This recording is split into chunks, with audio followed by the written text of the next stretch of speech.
Saludos de nuevo a las compañeras y los compañeros de estudio de la Sexta Corte del PNF de Psicología Social de la Universidad Politécnica y Territorial Clever Ramírez, que largo el título. Estamos de nuevo dándole continuidad a la clase anterior, en donde estábamos deconstruyendo algunos conceptos o categorías como progreso, prehistórico, prehistoria, ¿verdad? Desarrollo, civilización, etc. Vamos a darle continuidad, siguiendo con el tema, haciendo algunos comentarios sobre alguna selección que hicimos de texto que ya estoy seguro, porque como las conozco y los conozco a todos, o casi todos, estoy seguro que ya lo leyeron, ¿verdad?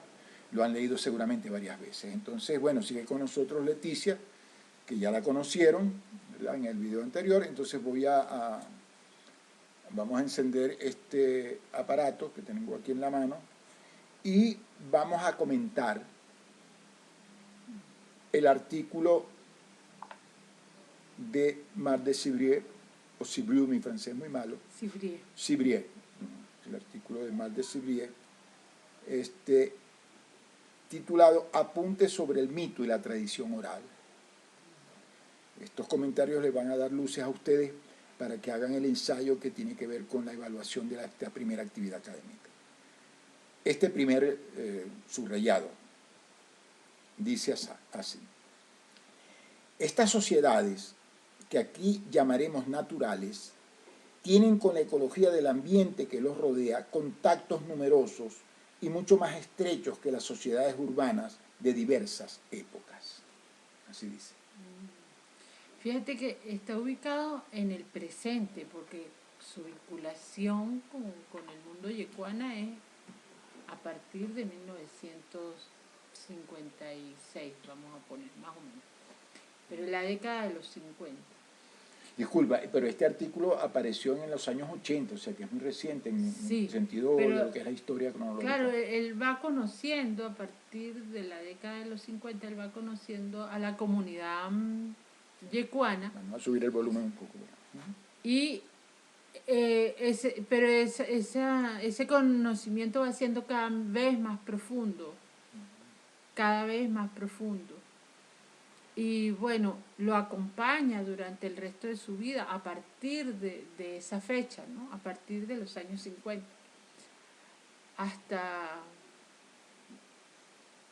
bien entrada su vejez.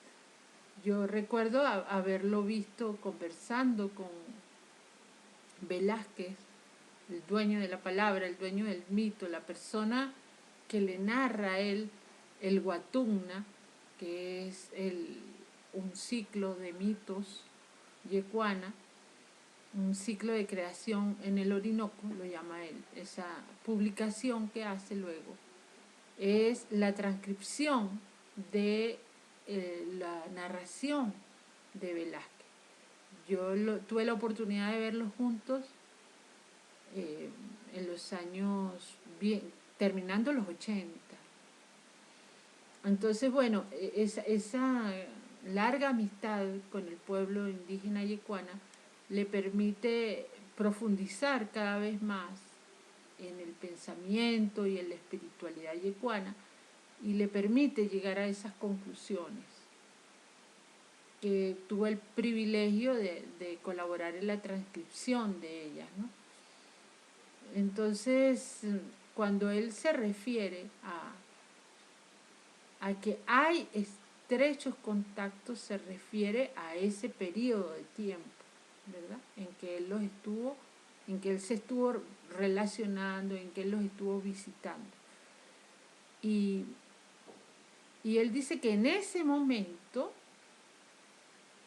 es decir, en la segunda parte del siglo XX, ¿verdad?, en la segunda mitad, en ese momento ellos conservaban contactos mucho más estrechos con la naturaleza que los que conservaban o sostenían sociedades urbanas incluso anteriores de épocas anteriores. Sí, habla de sociedades urbanas, perdón, Leticia, habla de sociedades urbanas de todas las épocas.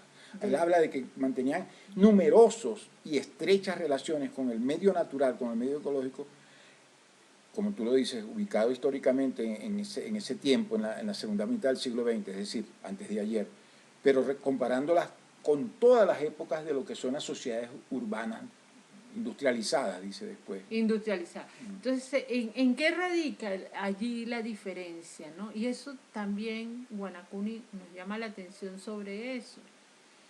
Y es que el mundo occidental se plantea las cosas en términos dicotómicos, en términos de pares opuestos, excluyentes, ¿no? Hombre opuesto a mujer, día opuesto a la noche, civilización opuesta a barbarie. Entonces, uno de los dos tiene que dominar al otro. Mientras que el mundo indígena se plantea las cosas de manera complementaria, de manera integral. Entonces, la naturaleza para nuestras culturas, digo nuestra porque es mía, de allí vengo también, no por ello desprecio todo el aporte que hay en mí de la cultura occidental, no lo desprecio, lo puedo ver, lo puedo agradecer, pero vengo, obviamente, está en mi piel también el aporte de las culturas originarias. Entonces, esa visión integral, esa visión de no excluir, le permite al habitante de Abya Yala, al habitante de Suramérica y también estoy segura de Centroamérica y seguramente de Norteamérica, me atrevo a pensar que también, no he estudiado esa cultura, por eso no lo puedo asegurar, pero pareciera, por lo poco que he leído, hay una carta por allí famosa que deja ver eso, pero en todo caso, no los habitantes de la Abya Yala no ven a la naturaleza como un enemigo, como algo que haya que doblegar, como algo que haya que someter. No lo ve así. O sea, nosotros somos naturaleza, somos parte integrante de la naturaleza, somos expresión de la naturaleza, somos naturaleza. La naturaleza forma parte entonces de nosotros y nosotros formamos parte de ella, ¿no? Y en esa relación, en esa vinculación, lo que tiene en cuenta el habitante de Abya Yala es que haya equilibrio, respeto y armonía, nos dice Guanacuni, esos tres principios. Recordémonos, Leticia, disculpa a nuestras compañeras y compañeros estudiantes, ¿quién es Guanacuni? Guanacuni fue el canciller de Evo Morales. En el gobierno de... Sí, también él es profesor y sistematizó la filosofía del buen vivir, vivir bien. Gracias. Y él recoge el pensamiento de muchos pueblos originarios, de muchos pueblos nuestros, el pueblo mapuche, pueblos de Centroamérica, el pueblo, por supuesto también los pueblos bolivianos, ¿no? Originarios. Entonces, bueno, como no se plantea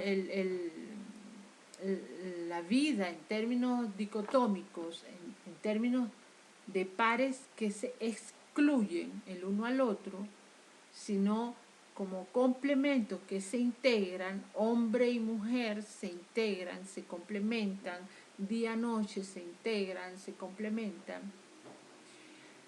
Entonces, la naturaleza y el hombre no son cosas diferentes, o sea, y por tanto se permite construir una relación de respeto, de armonía con ella, con la naturaleza, junto con el hombre y las mujeres, me imagino también.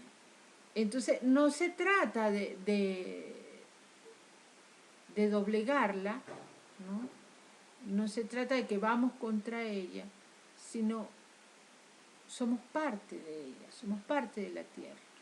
Somos tierra que anda, dice alguien por allí, no recuerdo quién, pero somos tierra que anda. Entonces, fíjate qué hermosa esa visión, ¿no? Y por tanto, ellos, su cultura,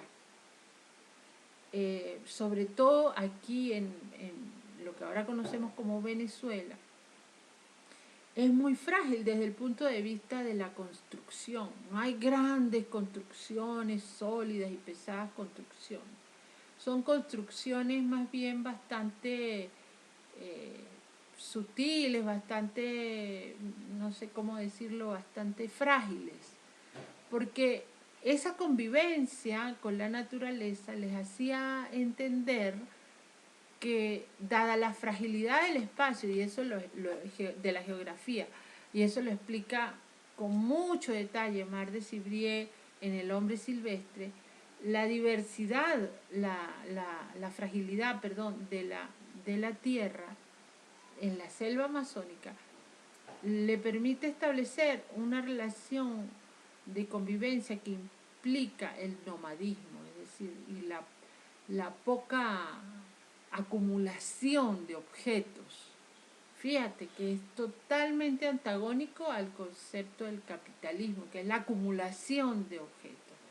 Esto es todo lo contrario. O sea, la vida transcurre, incluso he leído en algunos sitios que el pueblo Yanomami, el principio es, perdón, sí, Yanomami, al principio es que tú ya no necesites nada, necesites lo menos posible para vivir. O sea, tienes un aprendizaje, has aprendido tanto que cada vez necesitas menos.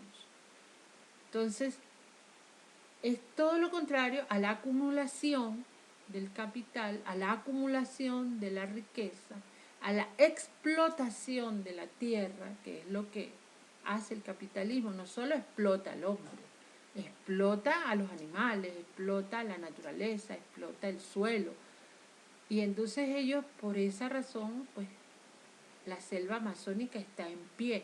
¿Qué ocurre con la selva amazónica cuando la civilización moderna entra en contacto con ello? Bueno, esa terrible barbarie que ocurrió fue el año pasado, de la quema de kilómetros y kilómetros y kilómetros de selva. Entonces, ese es el contacto de esta civilización. Borrar la expresión de la naturaleza. No es convivir con la naturaleza, que es a lo que se refiere ahí Jean-Marc. Bien, entonces quisiera recordarles, pudiera parecer una perogrullada, pero no perdamos de vista el título de la unidad curricular, la condición humana. Fíjense ustedes que Leticia está hablando de dos humanidades distintas. ¿Cuál será nuestra verdadera condición? ¿Cuál es el verdadero deber ser de nuestra condición como especie dentro de este contexto que llamamos planeta? Y más específicamente cuando Leticia nombraba a Viayala, que es el nombre que tiene nuestro continente. Entonces, no perdamos de vista eso. Estamos hablando de pueblos, de culturas existentes en este momento, cuando son las 6:30 y tantos minutos de la tarde mientras grabamos este video. Estamos hablando de pueblos que tienen una mirada como humanos, porque son seres humanos, a pesar de que todavía en Europa o otros paradigmas los siguen mirando como si no lo fuesen. Es la visión de unos humanos que está contrapuesta a la visión que tiene la humanidad que se ha formado en el paradigma de la modernidad. Porque precisamente entonces, a partir del Renacimiento, la modernidad y todo eso que hemos venido hablando, se comienza a entender, dijimos, con antecedentes, de los que no vamos a hablar ahorita, pero se comienza a entender al hombre como el centro del universo, ¿no? Y que es una cultura antropocéntrica, la cultura capitalista. Entonces, mientras que nuestras culturas indígenas, no me gusta decir nuestras culturas indígenas porque, bueno, no son mías, ni son tuyas, ni son nuestras en realidad, sino que son, las culturas indígenas son. Pero ellas no son antropocéntricas. No, el ser humano no es el centro del universo, sino que lo que está en el centro es la vinculación de todo. O sea, las relaciones, todo está vinculado, todo está relacionado.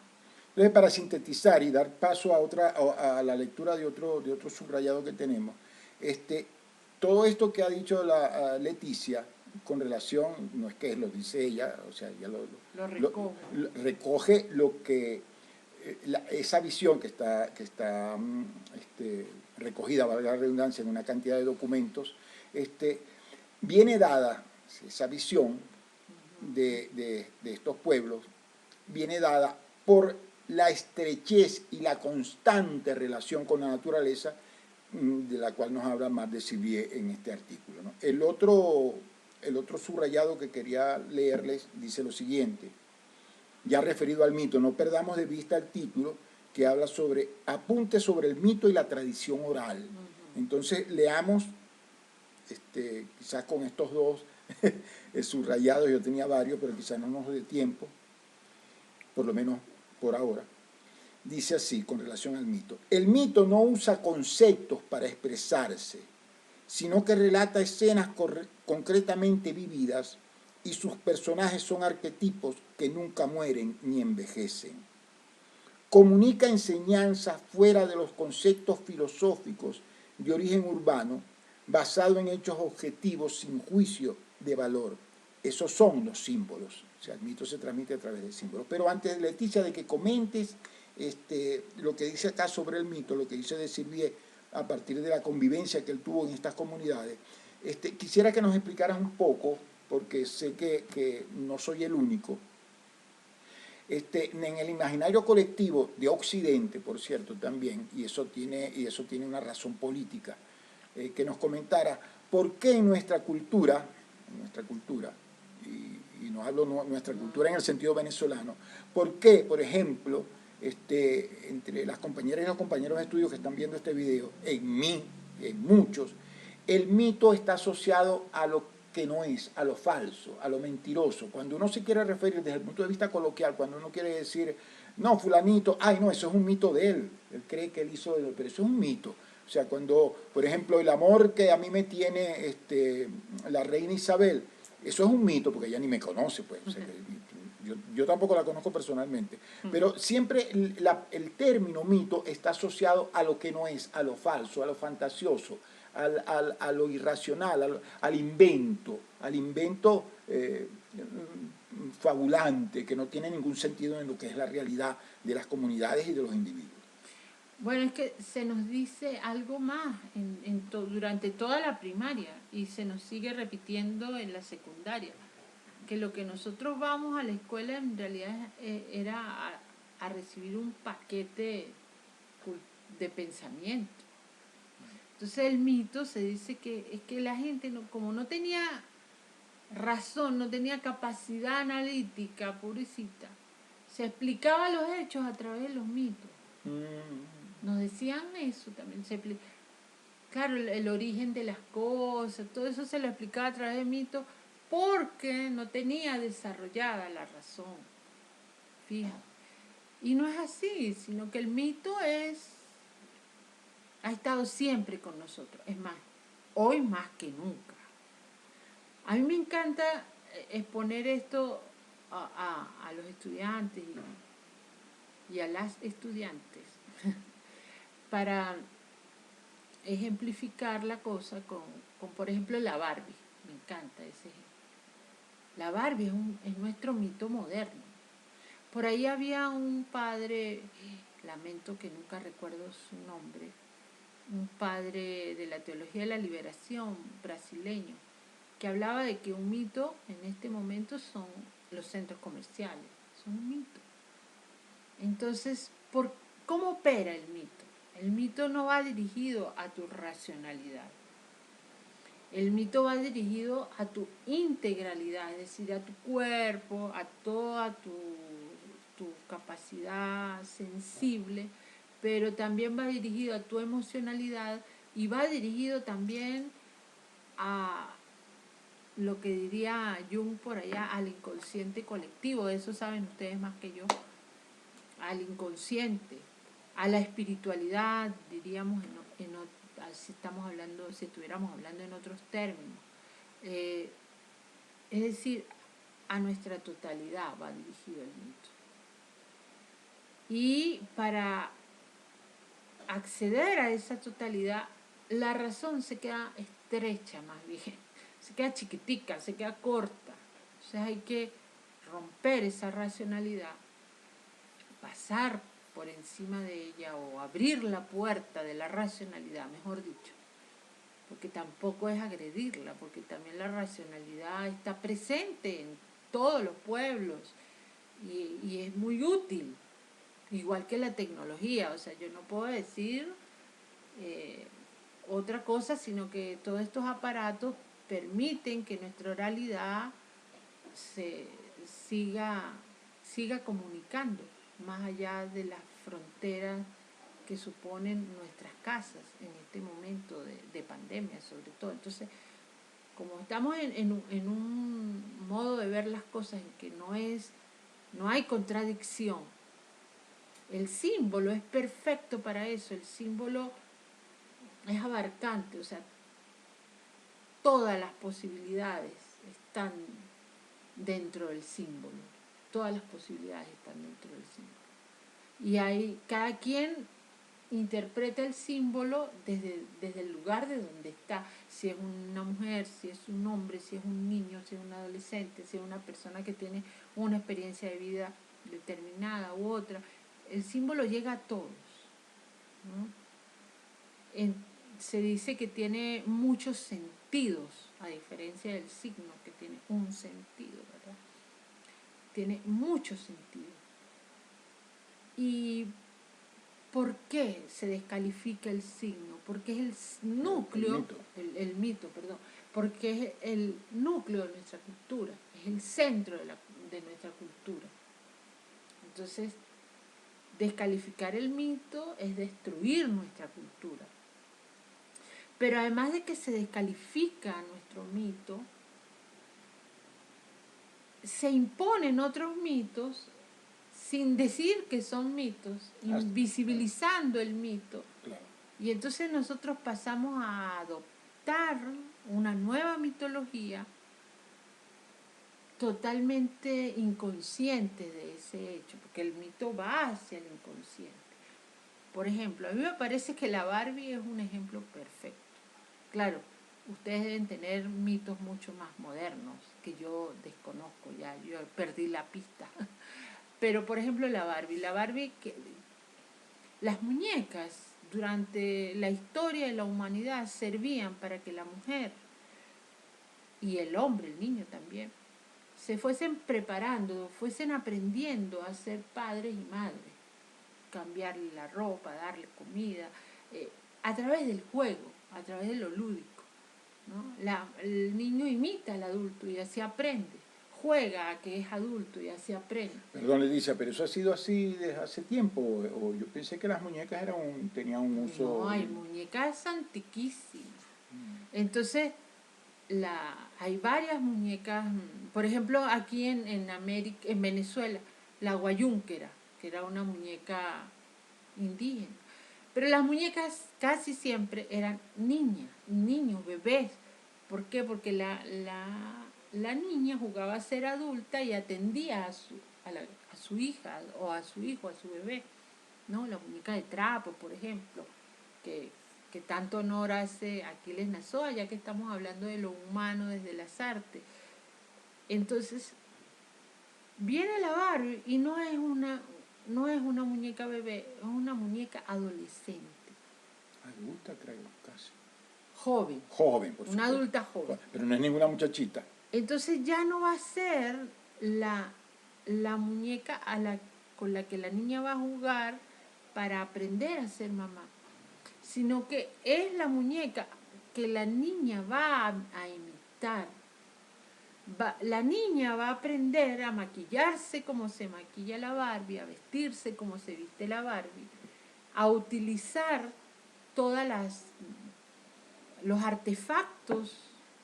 Recordamos que cuando surge la Barbie, Estados Unidos está en un momento en que está exportando productos electrónicos, ¿verdad?, para el hogar, los carros, toda esa tecnología moderna, la va a exportar y nos la entrega a través de la Barbie, que va a querer todo eso.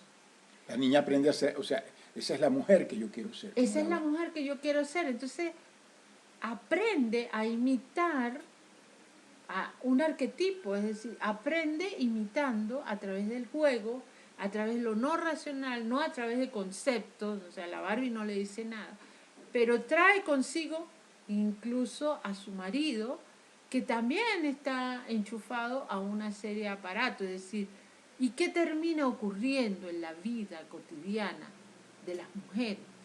Que hay extremos, hay mujeres que llegan a hacerse operaciones para quitarse las costillas, está una generación de niñas Barbie que quieren ser la Barbie, parecerse a la Barbie, y hay un montón de hombres que quieren ser Ken, el marido de la Barbie, y van a los gimnasios. Es decir, cómo ese arquetipo, ese modelo, influye en nuestra vida cotidiana, eso es, allí es evidente. Es decir, tú juegas durante tu infancia con Ken y en tu adolescencia terminas inscrito en un gimnasio y sacando una cantidad de músculos que me contaban hace poco, que no puedes ni siquiera agarrarte en una buceta, no te puedes agarrar al tubo, porque el músculo, el tipo de desarrollo de musculatura que impone el gimnasio no te permite en realidad tener una vida ni siquiera útil. Entonces, ¿cómo incide? Bueno, en la ropa que vas a elegir, en la tecnología que vas a elegir para procesar tus alimentos, en la tecnología que vas a elegir para trasladarte, en la tecnología que vas a utilizar para alimentarte, es decir, decide tu vida. El mito define tu vida cotidiana, no es algo allá alejado, distante, es algo que define tu vida cotidiana. Y en el caso de estos pueblos, entonces podemos decir, bueno, contrario a la Barbie, que los mitos, por ejemplo, de los yecuanas definen su vida comunitaria. Claro, el mito le enseña a cómo vivir, a cómo organizarse, cómo hacer una casa, cómo hacer una comida, cómo sembrar, cómo cosechar, y junto a eso, al igual que la Barbie, que transmite todos unos valores, por ejemplo, la competitividad es la más bonita, el otro transmite unos valores que es la solidaridad, la complementariedad, cómo se organiza un equipo. Yo digo que nuestro antecedente más remoto de proyecto y más actual de proyecto también, porque es que el mito está fuera del tiempo, sobre todo de ese tiempo lineal. No existe en ese tiempo lineal que inventa la razón, sino en un tiempo espiral y en un tiempo cíclico, que después veríamos la diferencia de esos dos tiempos. Pero el mito lleva al ser humano, en el caso de las culturas originarias, a tener una convivencia armónica con la naturaleza, pero también a complementarse en función de las tareas que tiene que emprender en la cotidianidad. El ejemplo lo da el arquetipo. El ejemplo es un ser que está, digamos, en nuestro subconsciente colectivo, diría Jung, que no es tangible, ¿no? Pero existe ese modelo arquetipal, pues existe ese modelo que va a seguir, el modelo positivo. Mira, disculpa Leticia, me quedó haciendo ruido la Barbie, no es porque yo tenga ningún interés personal con ninguna Barbie, ¿no? No se me malinterprete, por favor. A mí me gusta más bien una mujer con cauchito y la Barbie no es demasiado lisa. Pero en alguna parte leí que la Barbie la inventaron en Alemania en la preguerra, en la época de la... En la guerra. Cuando el nazismo, ¿no? No quisiera que abordemos ese... Pero fue así, o sea, la Barbie porque yo me imaginaba... Bueno, Barbie es el apellido de un nazi. Es ya. que la Barbie es el arquetipo de la raza aria en principio. Ya, y después ingresa ese término de diversidad no para sumar equidad, justicia, sino para sumar clientes, para sumar compradores. Entonces la Barbie pasa a ser morena, pasa a ser... Claro, no es un invento de los años 80. No, la Barbie en principio era una muñeca inflable que llevaban los soldados nazis, se llamaba de otra manera, después Barbie compra las acciones de esa primera empresa, pero es una muñeca de plástico que llevan los soldados de la guerra, porque una de las formas en que los soldados nazis tenían muchas bajas era a través del contagio de las enfermedades venéreas. Entonces la Barbie en realidad en principio era una prostituta. Ya, o sea, las muñecas estas que utilizan, bueno, pero nos metemos en otros temas. Yo quisiera que leyéramos esto, que comentaras esto. Dice así: como se ha dicho, el mito ha sido desde la más remota antigüedad del hombre, o del ser humano, diríamos ahora, hasta el inicio de la era urbana y recientemente de nuestra era industrial, la única guía de la conducta colectiva de las sociedades naturales. Es decir, Marthe habla de que ha sido guía también de las otras sociedades, pero en el caso de las sociedades naturales, de las que estamos hablando, es la única guía de conducta colectiva. Yo creo que ya respondiste un poco lo que... Sí, porque acuérdate comentario. que el mito se transmite en el rito. Sí. Entonces el rito es el lugar en que cada persona, a partir de una iniciación, ¿verdad? En la edad en el paso de la infancia a la adultez, porque en las comunidades indígenas no existe la adolescencia, ese es otro invento de la modernidad, así como el amor romántico, que es otro invento de la modernidad. Pero bueno, la persona entra en contacto con el mito, con el arquetipo. Es decir, su subconsciente se encuentra con el subconsciente colectivo.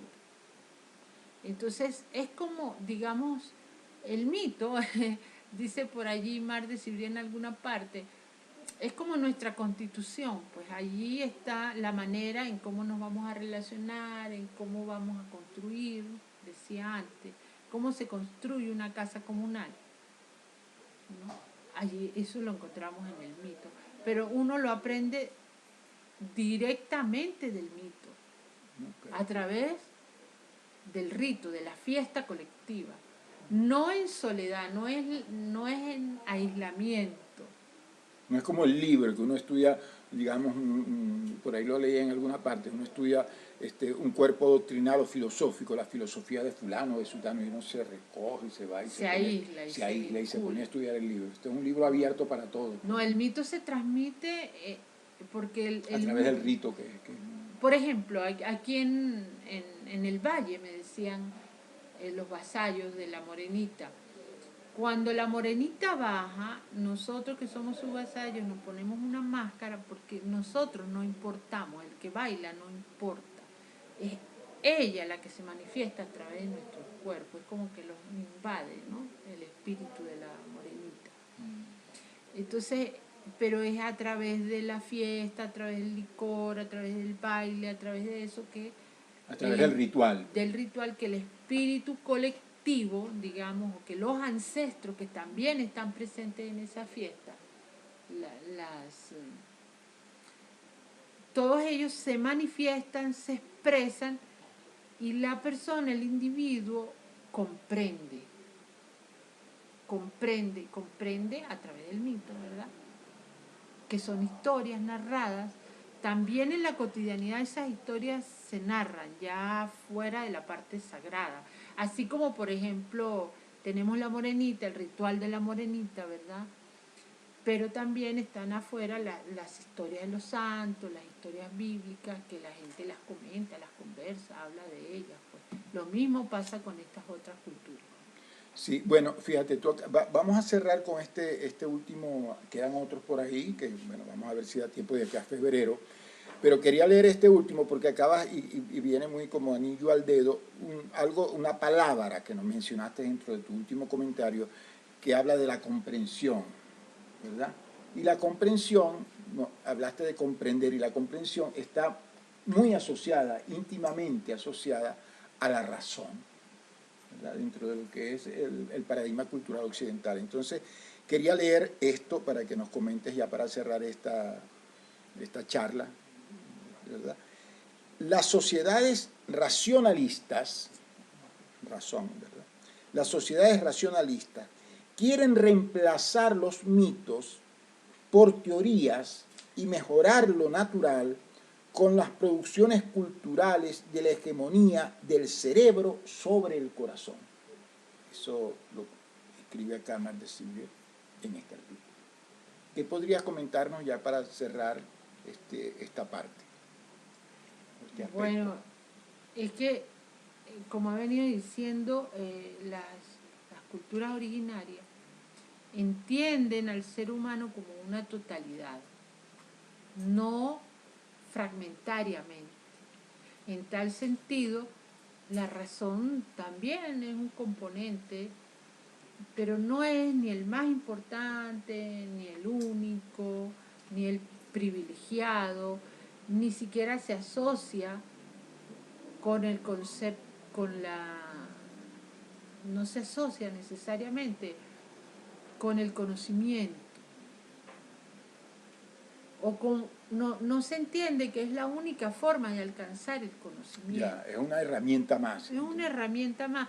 Incluso se queda corta frente a la sabiduría que otorga la experiencia vivida.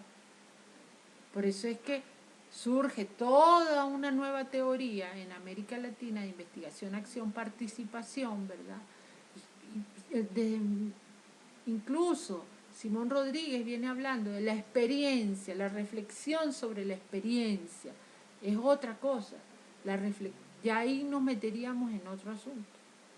Pero estamos hablando del mito. Y el mito es una manera de conocer muy profunda, que cambia tu experiencia de vida. Bien, bueno, vamos a concluir entonces esta charla. Entonces ustedes tienen dos insumos, una clase audiovisual, ¿verdad? Que ha sido segmentada en dos partes, con nuestra invitada aquí entre nos, yo diría que de lujo. Que estamos enamorados. Sí, ustedes se han podido dar cuenta que Leticia y yo, bueno, somos pareja y nos hemos dedicado al estudio de estos asuntos. Pero quería dejar en el aire estas dos interrogantes con las que finaliza este artículo de Sylvier.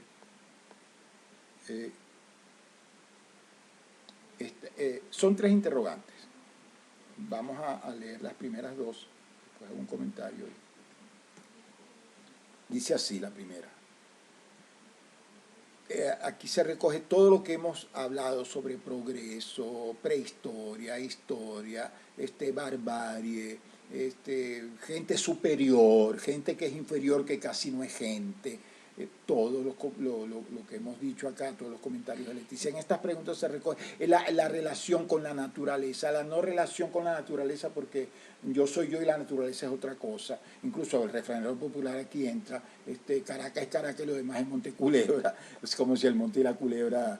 Bueno, después seguiremos, ¿no?, comentando esto, pero fíjense, presten atención a estas interrogantes.